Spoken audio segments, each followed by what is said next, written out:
Did Theodore come? He did. Was it messy? Oh, that was bad. Yes, so bad.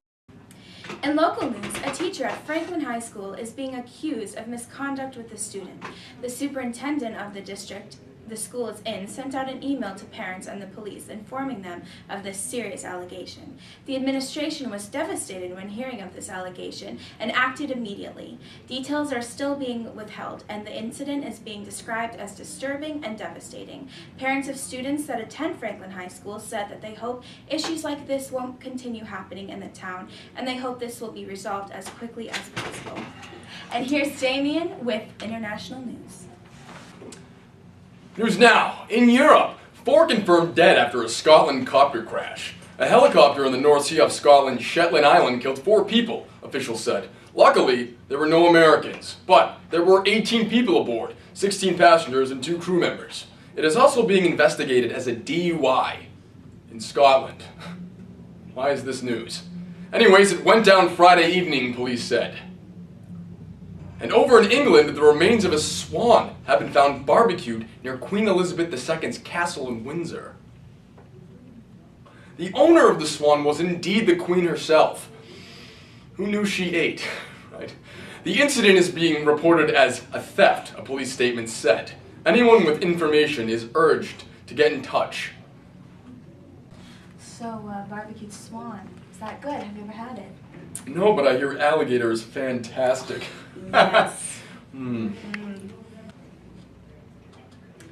House of Blues in Boston reopened Thursday night following the death of 19-year-old Brittany Flanagan and the hospitalization of 2 others after they overdosed on an unknown substance. All 3 people attended a sold-out show on Tuesday night featuring Zed, a popular German DJ, but they were not at the concert together. Police say that the dangerous dose of a popular drug may have been taken inside the nightclub, and now bouncers are being even more cautious about who they let in. There's concern that Brittany may have used the party drug Molly, which police say they've seen a huge emergence of lately in the Boston nightclub scene. Boston police are looking into whether or not the drug is being taken at the nightclub or before, and will take proper precautions. That Molly, it's a good time. Oh, I've heard. And if you're not taking a dangerous dose of any drug, then what are you doing taking it? Am I right? Yeah. I wish I could get my hands on some of that LSD. Heading over to the Middle East. Here comes a shock. At least 28 people were killed and another 36 wounded in a suicide bombing in Iraq on Friday evening. Police officials in Baghdad said a man wearing an explosive vest blew himself up in a crowded park in the Al-Qahira neighborhood in northeastern Baghdad. Again, most of these killed and wounded were women and children, which comes as a surprise because I hear they're not allowed out of their houses over there. The Al-Qahira neighborhood is a predominantly Shiite neighborhood. Now, heading over to Africa, scores of child soldiers, some of them as young as 8 years old, have been rescued from an armed group in the Democratic Republic of Congo, the UN mission in the African nation said. And kids over here think they have it rough. Well, the rescue effort included 82 children. And out of those 82, get this, 13 were girls. And who says that they aren't treated fairly over there? Breaking news when we go over to Ibrahim Mwange, who's reporting on a flood somewhere not in America.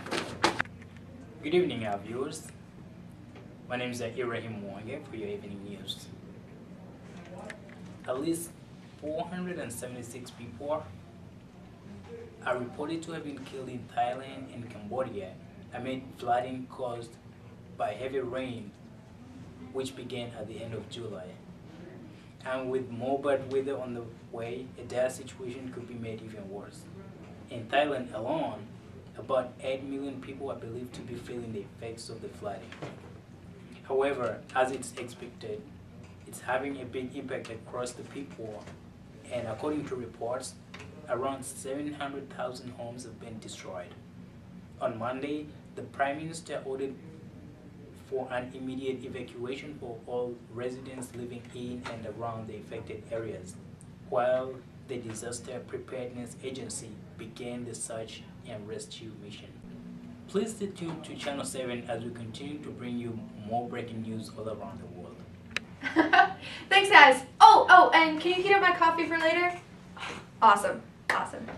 Hello and good evening, Boston. I'm Desiree Reinhardt and this is the weather for Channel 7 News.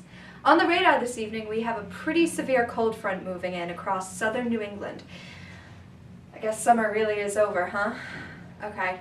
September is bringing in that fall chill with force, with the low pressure system mixing with the high pressure system around New Jersey and moving up through Rhode Island and finally into Massachusetts around here. People from Plymouth down into the Cape and the islands should expect the worst as far as icy rain and high winds over 40 miles an hour. As we move upwards into the Boston metro area, winds and rains will die down, but the cloud cover is going to make for some heavy, muggy air. So everyone, I'd kick it inside with your ACs if I were you. Just me talking. Everyone out in Western Mass should brace for scattered thunderstorms and possible flooding. The forecast for the remainder of the week, however, looks crisp, bright, and sunny.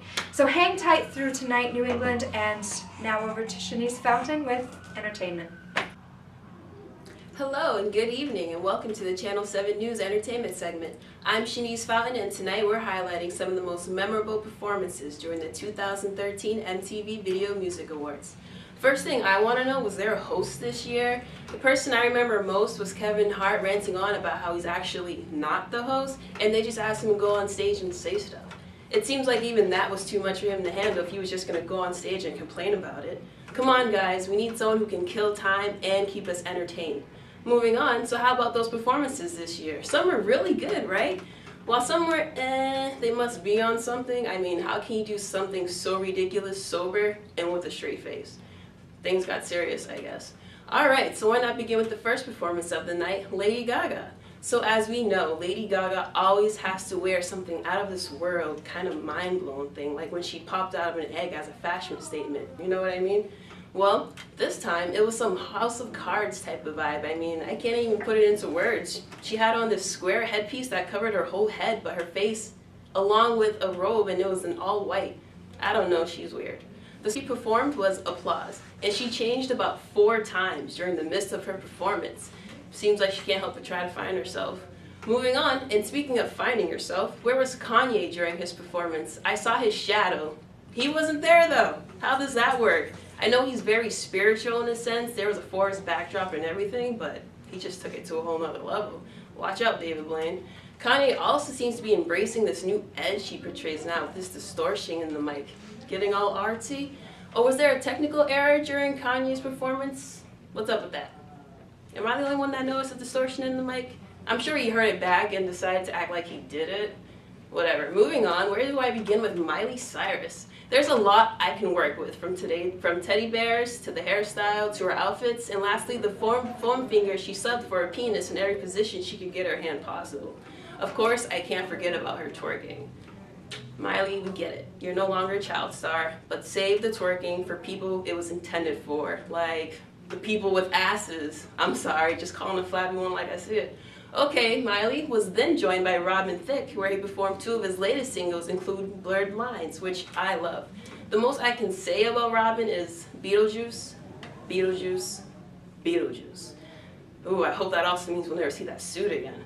Along with Miley twerking all up on you, not a good look. Moving on, as we all know, I like to end things on a positive note, and I want to congratulate Justin Timberlake on his performance. I thought it was phenomenal. His moves were on point, and he sang all of his hits. Gotta love it. I'll admit, I was shocked when he brought out NSYNC. I was not expecting that, and it was so exciting. It was so exciting. So great job, Justin. And that wraps up our best VMA performances. I'm Shanice Fountain. Have a good night. New trend alert, denim on denim. Everyone can work it, right? Well, only if you wear it right. You don't want to be caught dead wearing an awful outfit, so you should follow my advice. First step of advice is that a pencil skirt will give even ripped up denim a gorgeous look. Who knew?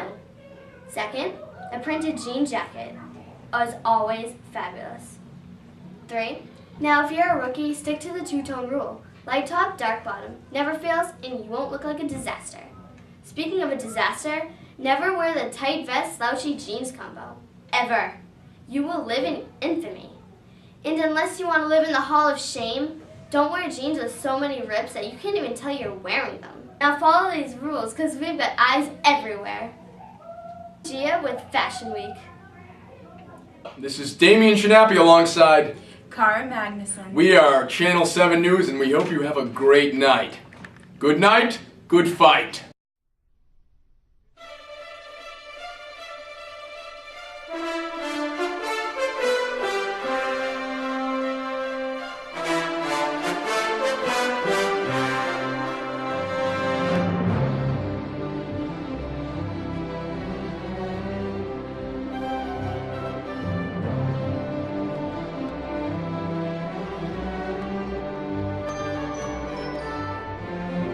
Channel 7 News, live from Boston. It's Saturday night.